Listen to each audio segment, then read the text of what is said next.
afternoon, everybody. Please have the members and distinguished members from the CHC and their guests.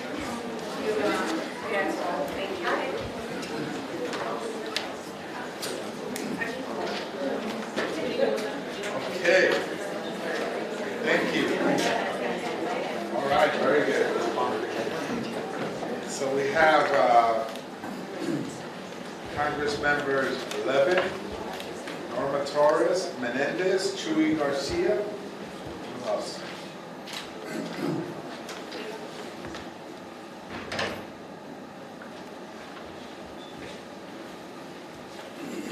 Luz.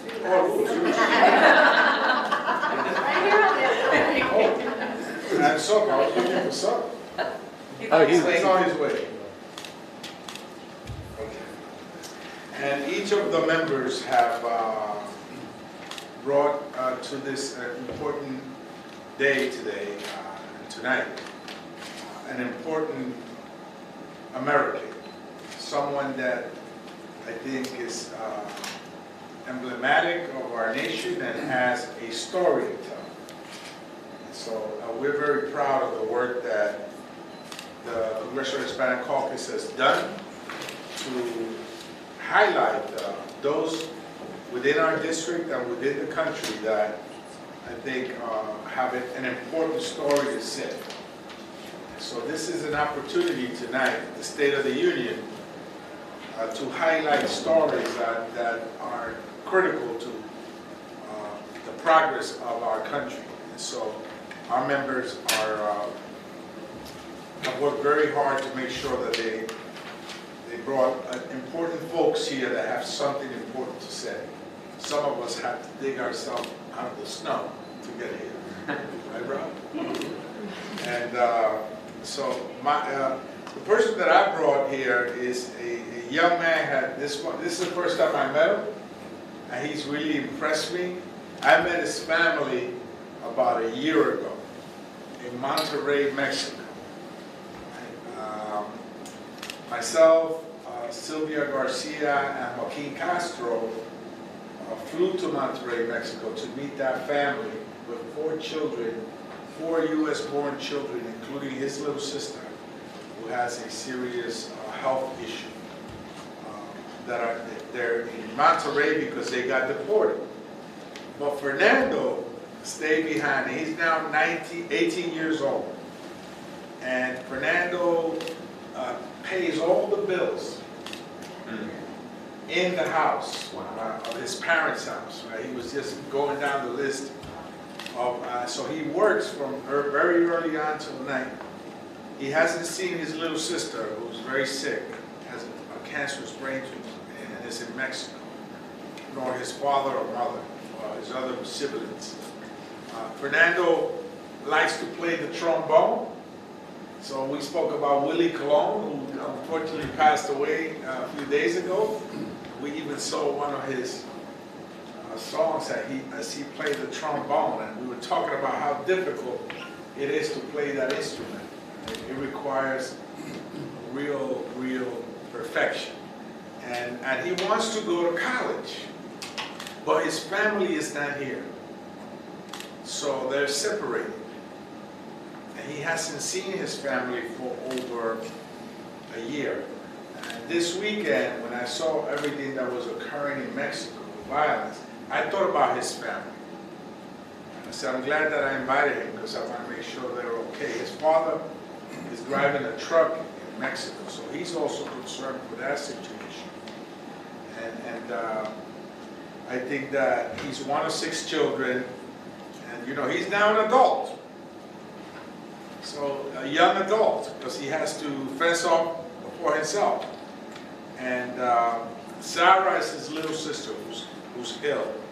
And some of you may have signed a parole letter that the attorneys filed on his behalf and on behalf of his family. And so we're praying and fighting to reunite this family so he can go to college, so he could continue to play the trombone, and he could achieve his aspirations, which I think are the aspirations of our nation as well. And so so I wanted to welcome Fernando. Fernando is also, Chewy, fully bilingual. You know, he spoke in English, and I didn't think he could speak Spanish until in front of Univision. He just like laid it out there. So we're very proud of him, and he has this pizzazz about him that I think is gravitating. I want to introduce you to Fernando.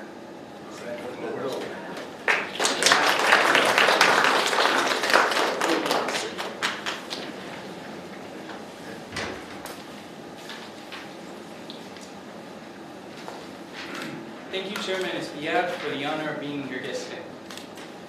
Through the nightmare my family is experiencing, it is incredible to know that there are some good folk advocating for my family now. My name is Fernando, and my family was deported about a year ago, and my life has changed a lot. I'm one of 6 children in that family. Even though 4 of them are U.S. citizens. I wasn't with my family at the time. I was working. But when I heard the news, I fell to my knees. I couldn't talk anything. Previously, my sister was going to Houston to get treatment while I was home. Then I heard the news, and I couldn't think of anything else. For the past year, I've been working nonstop just to provide for the house, myself, provide for the medicine that my siblings need, and keeping everything in check.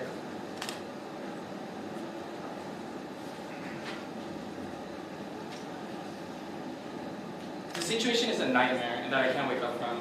Every time I go home, it feels like I'm in a coffin that I can't get out of. It feels lifeless, like I don't belong in my own home.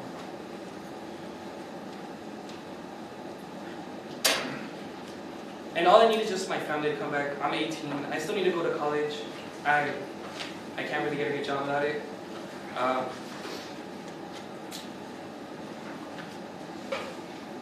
And today I've been asked many, many times how everybody can help me. And all I ask is, just please bring my family back. Thank you.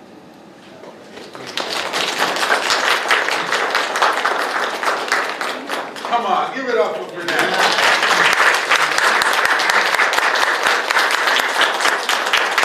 We want to thank also the team that's here with Fernando that came with him. He is blessed to have a good support team. Both Congresswoman Sylvia Garcia and Joaquin Castro and I were in Mexico to visit his family. Okay, let's now hear from Congressman Levin. Thank you, Chairman. Well, thank you very much, Chairman. It's great to be with everybody. I'm Mike Levin from Southern California, and I'm really honored that Stephanie Quintino has joined me for the State of the Union this evening. I first should say that I debated whether or not to even attend the State of the Union. I know every member made their own decision. And for me, I think the reason I'm going to attend, I'll probably be in the very back, is that I represent 750,000 people in Southern California. I'm the only federal representative for those folks. I'm the only one that has a seat in the chamber of the House of Representatives this evening. And I feel important, not only for me, but for all the constituents that I represent, to be there as their voice, to be there to share their stories. As I was thinking about who I wanted to invite, thinking about the cruel and inhumane policies that I see from this administration, particularly as it pertains to this campaign of mass detention and deportation being embarked on by Stephen Miller, being carried out by Kristi Noem. I thought back to all the scores of families that I've met along the way who have been sucked up in this awful, awful policy. And really the first family that I really got to know was back in February of last year when my constituents, Gladys and Nelson Gonzalez, who had lived in our community for 35 years after having come from Colombia, after having come to seek asylum for political violence in the United States, they were wrapped up in all of this. And what you should know about the Gonzalez family They never were involved in any way with the civil or criminal justice system, only to show up voluntarily once a year to go to ICE to get that check-in because they had ineffective counsel. They actually, their lawyers actually got disbarred. Turns out they weren't even lawyers in some cases. And so they went every year to do things the right way for 35 years until February of last year when they were detained and they were eventually sent to multiple facilities. Stephanie can explain. And eventually they were reunited finally in Colombia, where they are today. So I'm going to do everything I can to work with all my colleagues in the CHC and anybody in this country who has just an open heart and an open mind who realizes that so many good people, we hear the statistics, we hear 86% of the people that were detained by ICE in 2025 were nonviolent. We hear all of those statistics, but the human stories are so much more important than those statistics. So with that, I'm going to turn it over to my guest for this evening, Stephanie Quintino, who can tell you her story. Hi, good afternoon, everybody. It's an honor to be here and be Congressman Levin's guest for today. It's an honor to be able to represent my parents to people who I love and respect more than anybody in this world. And also an honor to represent so many immigrant families who are going through so much tragedy and heartbreak and having to suffer their family just being torn apart. So as Congressman Levin said, my parents are from Bogota, Colombia. They came here in 1989. They lived in the United States for over 35 years. Never were in trouble with the law, great citizens, always following the rules, working hard to give me and my two sisters everything that we needed and so much more. They came here seeking asylum, and like Congressman said, unfortunately they got caught up in a lot of really bad lawyers that took advantage of them, and they finally found a good lawyer that unfortunately kind of gave them some bad news that it just seemed like it was a little bit too late. However, they kept fighting, our family kept fighting, and we submitted a petition all the way up to the 9th Circuit, and sadly that got denied, I believe, in 2021. And so we just kept being hopeful that something would change, that there would be some type of immigration reform.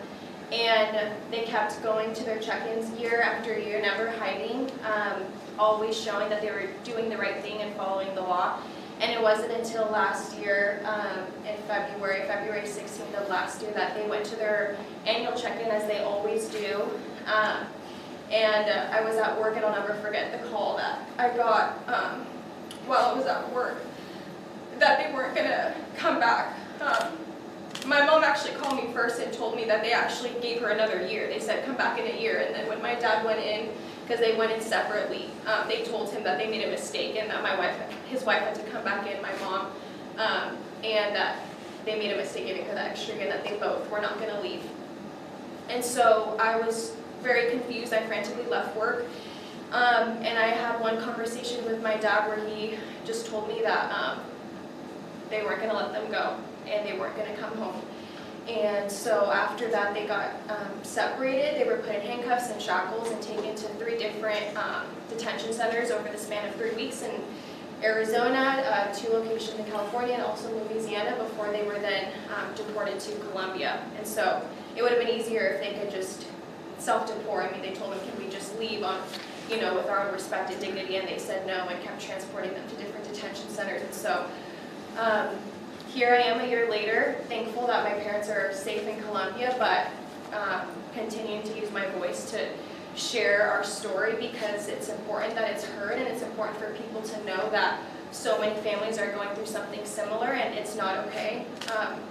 I want to use my voice to share about this because it's happening and it's real and it's affecting families and it's tearing families apart, and it's unfair. It's unfair that great, hardworking people are being caught up in this and are being portrayed as a violent criminal when they are not. They're hardworking people who make this country better. And so I'm honored to be here. I'm so thankful for the Congressman's support of my family and sharing their story.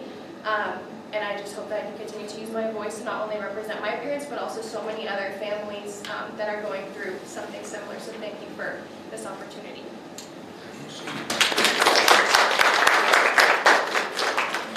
Thank you both. And now, let's listen for somebody that I think she's the new luchadora. Now that maybe we're gonna name her la nueva luchadora, Congresswoman Norma Torres. Luchadora sí, nueva no.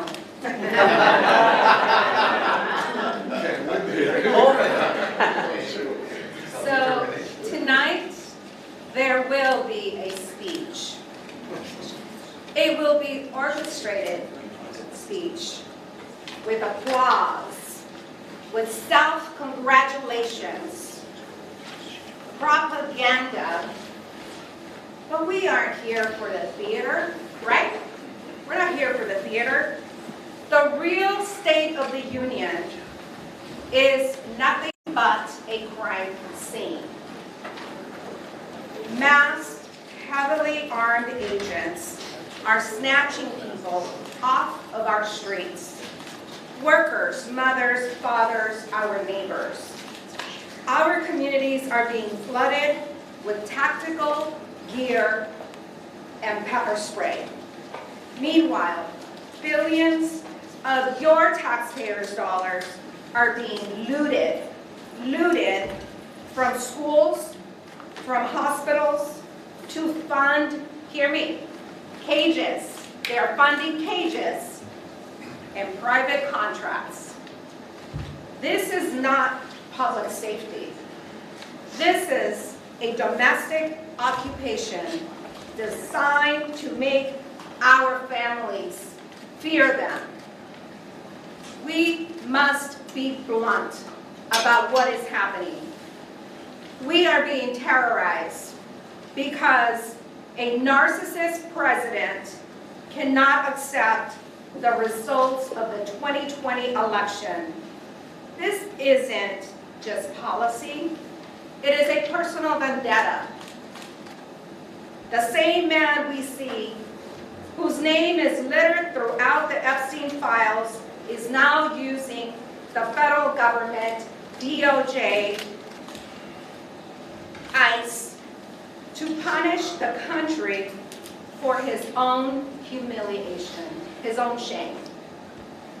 He is using our neighborhoods as hunting grounds for his personal amusement. And he isn't stopping there.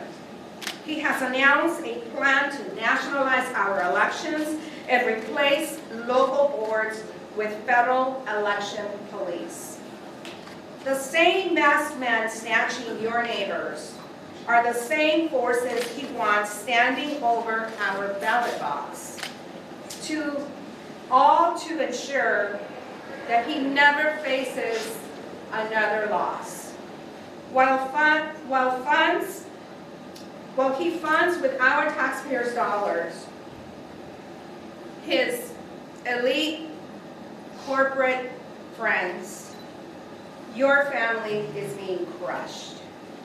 It is costing hardworking Americans $1,600 more a year just to survive. The American dream is a surcharge. This is the trade-off. He is asking you to pay more for your eggs and bacon so he can spend more on forces that stalk our streets. He prioritizes imprisonment over education, and he prioritizes intimidation over health care. This is a Trump-sanctioned fear. Do not let a televised speech distract you. The real state of the nation is visible in all of us. Maybe we won't have empty chairs because they will be filled with interns. But the threat of a federal boot on the neck of our local economy exists. We will not clap for a narcissist revenge. We are here to strip the gears of this illegal operation and restore the rule of law. And as Americans, we must stand together and demand better. We will hold the guilty accountable We will ensure those who violated their oaths are prosecuted. The law will be the wall that stands between our families and their overreach. Doesn't matter how many White House guppies are present in this room. Your face means nothing to me. What means everything to me is the fact that I have to visit my law-abiding constituents every single week while they are being imprisoned by your boss. With me today is a nurse, a leader in our community.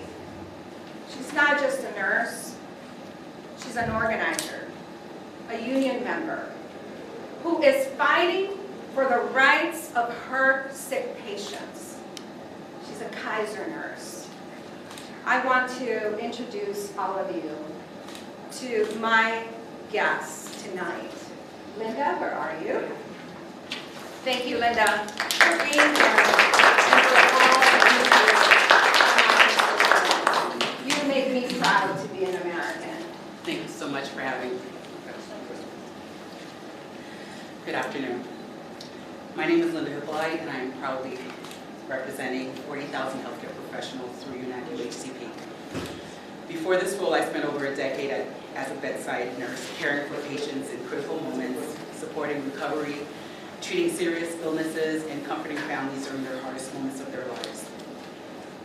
I know what it feels like to continuously work short-staffed, having a full load of patients while trying your hardest to deliver the best care you can and keeping your patients safe. And I know when hospitals cut corners, patients and communities are the first to feel the consequences, especially underrepresented communities that often face the greatest barriers to care. Our nurses were on strike for 26 days because patient care is very important to them. We are fighting for safe staffing, adequate healthcare resources, and the ability to provide timely, dignified treatment for every patient who walks through our doors.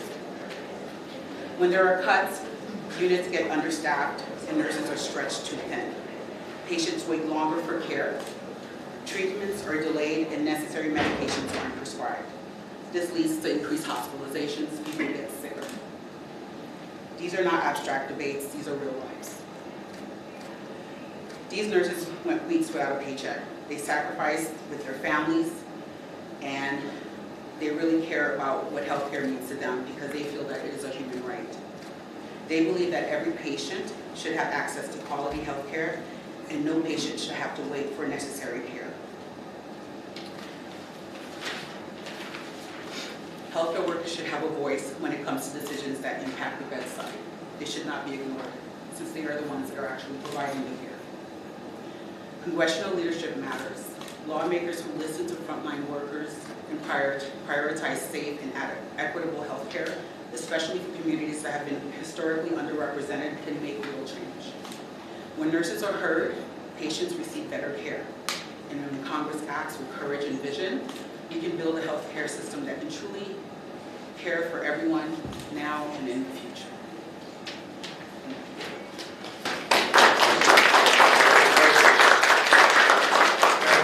Nurses. Thank you, Norma. And now we're going to hear from Representative Rob Menendez from New Jersey.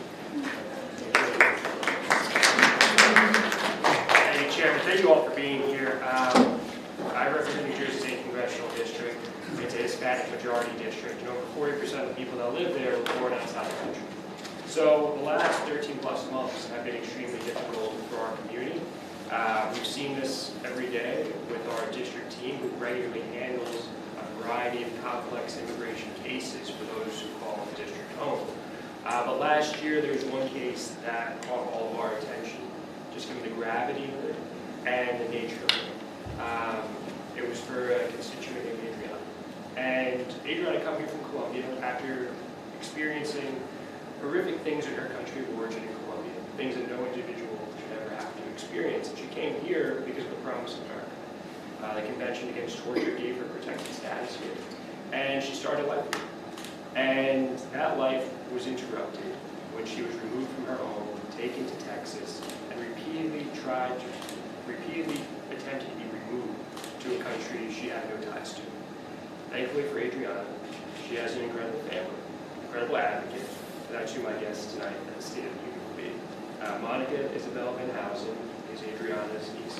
She's been her advocate every step of the way, working with Adriana's counsel, who's here as well, to try to bring her in home and to try to really fulfill the promise that this country has always been to so many Americans. So it's an honor and a privilege to introduce Monica so she can speak more about what her family, and her aunt have had to experience under this administration.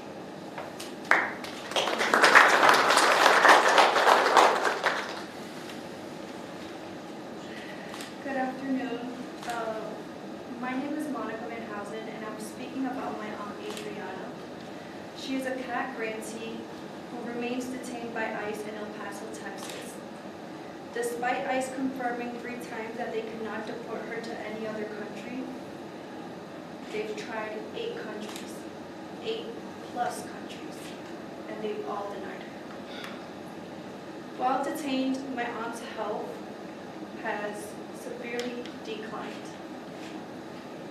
She has a broken arm, developed full diabetes, and now has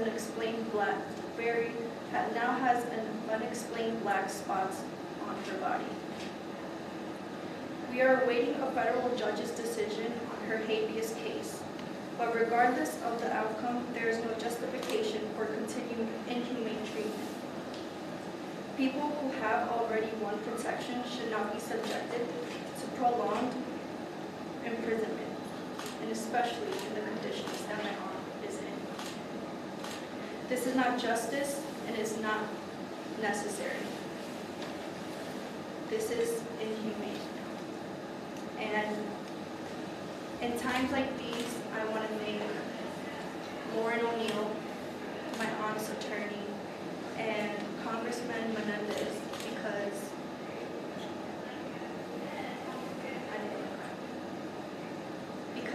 we feel like nobodies, but because of them, they give us a voice, and they advocate for us, and they make us feel safe in times where, right now, it's not. Thank you.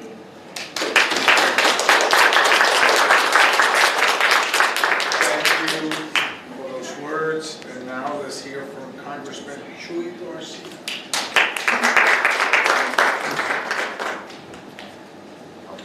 Good afternoon, and thank you, Chairman, and to all my colleagues and your special guests. Glad to join you to lift up the cases of constituents across the country.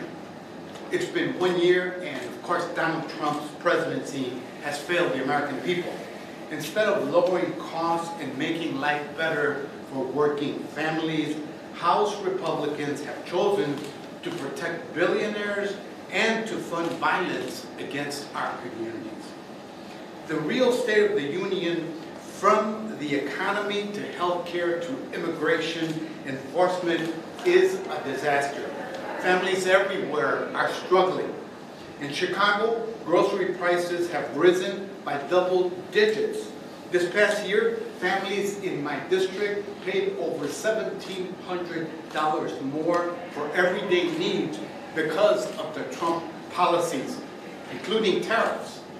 Meanwhile, Republicans handed ICE last year $75 billion in a slush fund, nearly tripling its detention budget, while stripping millions the access to health care and food benefits.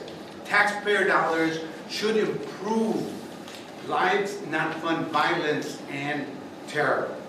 And that's why I invited Marimar Martinez, a constituent of mine, as my special guest at this State of the Union. After Border Patrol agent Charles Exum shot Marimar 5 times and bragged about it to other agents, Greg Bovino even congratulated him. Then the Trump administration lied. They called her a domestic terrorist and brought charges against her, serious charges that would have incarcerated her if she had been convicted. Even these charges were dropped. Marimar's own government continues to smear her name. Marimar is a U.S. citizen, a beloved teacher, a young woman whose life has forever changed because of this savage attack. I stand with her and support her to release all the evidence in her case that she has called for. As one of the many who have been framed and harmed by this administration's violent immigration enforcement, the story should be widely shared with the public, with the media, and with members of Congress as we are today. The American people want immigration enforcement that is fair, just, and humane. Instead, our communities are being terrorized by a rogue, lawless agency, and if we don't rein in DHS now, we will continue to see more stories like Marimara's. Marimar, thank you for your courage and being here today. Nobody should have to go through what you are experiencing and went through. So we are with you, and we will continue fighting to stop the abuses that this administration is committing. Marimar will not make a statement on the advice of her attorney as the case continues to play out as she seeks justice, and her community stands with her 100% throughout the 4th District, and I know in many of your hearts because you shared it with me across the land as well. She represents that quest for justice. Thank you.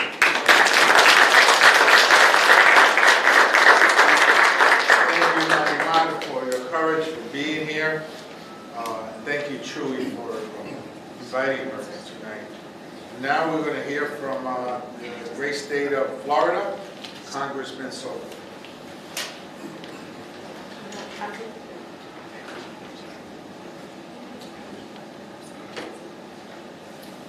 Tonight we're going to see distractions, division, and the doubling down of the terrible policies of the Trump administration, which is why he is one of the most deeply unpopular presidents in history. Tariffs that are raising our prices, corruption where his cronies get rich while American working families get poor, and mass deportation that's splitting families apart in Central Florida. You know, many Hispanics believed Trump was going to lower prices and deport only criminals. He lied. That's probably why his approval rating with Hispanics is at 22%. Burnt rice and beans is more popular with the Hispanic community than Donald Trump right now. In Florida, we had 1 million immigrants who lost their legal status last year. We had Cubans, Venezuelans, Haitians, and Nicaraguans who were on the parole program. That went away. We had Venezuelan TPS go away, Haitian TPS, on the brink, Nicaraguan TPS. So 1 million immigrants in Florida, mostly Hispanics, who had legal status as recently as the end of 2024. Jobs, driver's license, social security numbers, asylum cases pending, working to help make our economy go forward, now see their legal status revoked. And so we see American citizens in my district and in our community have their families torn apart. It's destroying our Central Florida economy, which we have a lot of tourism, a lot of agriculture, healthcare, and a lot of other areas where Hispanics and immigrants generally are helping out, especially with our small businesses. Of course, we've also seen the awful Alligator Alcatraz, where we know immigrants have literally disappeared, and that place needs to be shut down. We have also seen a terrible trend of unlawful incarceration, where immigrants are brought into the local jails, which they can only be there for 48 hours under the 287G authority, and then rotated back to ICE, then rotated to another jail, then whisked to other areas of the state. What do you do when you can't find your family member? What do you do when they face an injustice and have disappeared? You hire some good damn attorneys, and you file the extraordinary writ known as habeas corpus. We're joined by Philip and Josephine Arroyo from the Arroyo Law Firm, who have been garnering some major wins in federal court in the Middle District in Central Florida for our local families as they face these rotating trends and this unlawful incarceration. So thank you, Philip. Thank you, Josephine, for being here. And Philip, if you wouldn't mind joining us for a few words. Thank you for what you do for Central Florida. Mr. Chairman, thank you for having us. It's an honor for my wife and I. She's my partner at the firm, but also my partner in life as my wife. So, as Congressman Darren Soto mentioned, and thank you for having us. As attorneys, we went to law school to fight injustice. And never in our lives did we expect our beloved Constitution to be violated over and over and over again. We're at a point where we've been able to be successful in winning 18 habeas corpuses. And I want to give credit to the federal judges who ruled the right way in defense of our Constitution, because as we know, judges can't be out in the public making comments, but I want to give them due credit. Judge Antoon, Judge Dalton, Judge Mendoza, and if I left anybody out, but there's so many who have ruled in our favor. Thank you for your service. We have had the difficult task to represent hardworking, decent people who come to this country to contribute positively. And a young lady just mentioned something that's so true.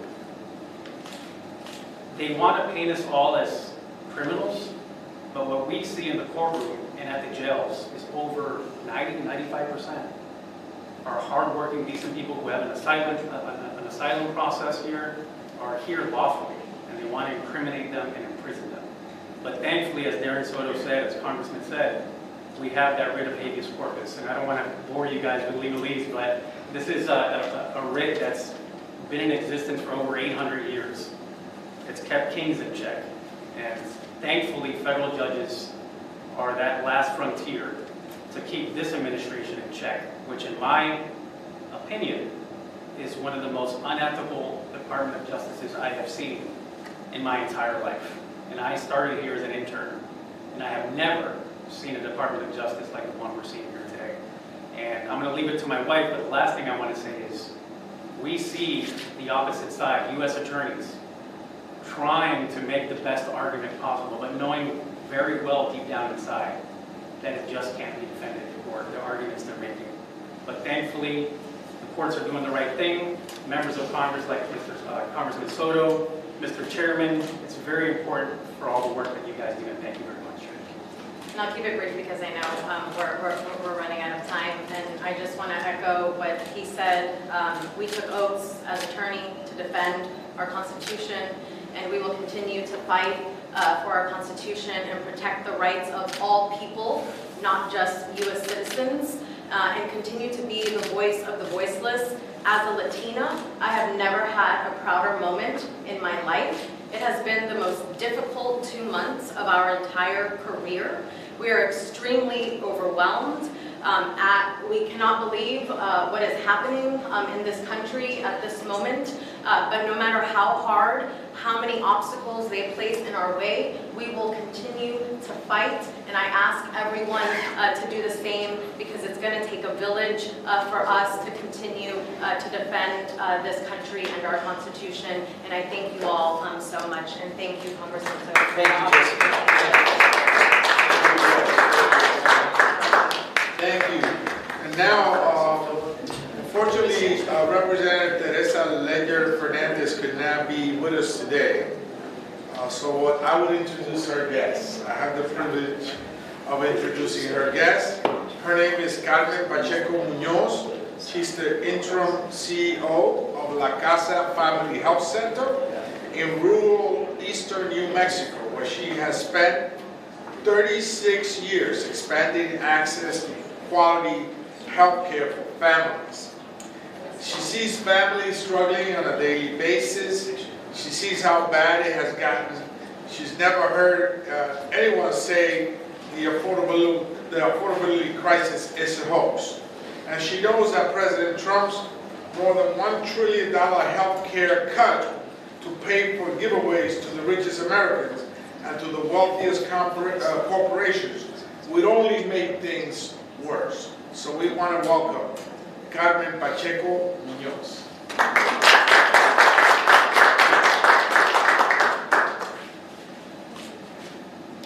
First, I'd like to thank Congresswoman Ledger Fernandez for her leadership and for lifting up the voices of rural New Mexico. My name is Carmen Pacheco Munoz, and I have the honor of serving as CEO of La Casa Family Health Center, where our mission is simple: to make sure every person, no matter their income, zip code, or background, can get the care they need with care and dignity. I see families who are working hard, doing everything right, and still struggling to afford the basics. I see patients choosing between medication and groceries. I see seniors delaying care because they're afraid of the bill. And I see how deeply these challenges affect the health of our communities. Medicaid cuts for rural clinics like ours, stability in healthcare funding isn't an abstract policy debate. It determines whether we can keep our doors open, keep providers in our communities, and keep families healthy when resources are cut. Rural communities feel it first and feel it the hardest. But I also see resilience. I see families who show up for one another. I see staff who go above and beyond because they believe in the dignity every patient who walks through our doors deserve. And I see what is possible when leaders fight to protect access to care for the people who need it the most. Thank you for giving me the opportunity to share our story and to speak on behalf of the communities we proudly serve. Thank you. Thank you so much. Thank you all for coming before us. You see that immigration and healthcare are two of the important issues that we are facing in our respective districts. And we're highlighting folks within our districts that are in the middle of crisis. And so thank you all for being here today. Gracias por estar con nosotros.